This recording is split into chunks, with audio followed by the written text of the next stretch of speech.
Hi my friends, ഞങ്ങൾ ഇന്ന് എത്തിയിരിക്കുന്നത് മണിച്ചന്റെ സ്വന്തം നാടായ ചാലക്കുടിയിലാണ്. അവിടെ അദ്ദേഹത്തിന്റെ ഒരു പ്രതിമ കണ്ടു. അത് കണ്ടപ്പോൾ ഒരു അറ്റാച്ച്മെന്റും ഒരു വിഷമവും തോന്നി. അദ്ദേഹത്തിന്റെ കയ്യിൽ തൊടാൻ ശ്രമിച്ചു, ബട്ട് കഴിഞ്ഞില്ല. അദ്ദേഹം കൊണ്ടു നടന്ന ഒരു ഓട്ടോറിക്ഷയാണിത്. അദ്ദേഹത്തിന്റെ അച്ഛന്റെയും അമ്മയുടെയും ഫോട്ടോ കണ്ടു.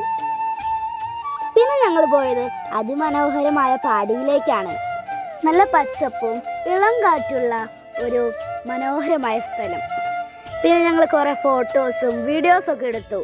അവിടെ നിൽക്കുമ്പോൾ തന്നെ നമുക്ക് കളിക്കാൻ തോന്നും. കളിയുടെ ഒരു ലക്ഷണമാണ് ഇപ്പോൾ നിങ്ങൾ കണ്ടുകൊണ്ടിരിക്കുന്നത്.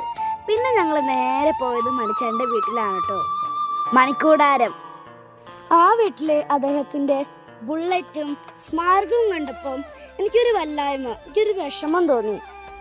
അത് കണ്ടപ്പോൾ നമ്മുടെ സ്വന്തം മണിച്ചേട്ടൻ്റെ നാടൻ പാട്ടുകളും ഓർമ്മകളുമാണ് എൻ്റെ മനസ്സിൽ വന്നത്. ടാറ്റാ.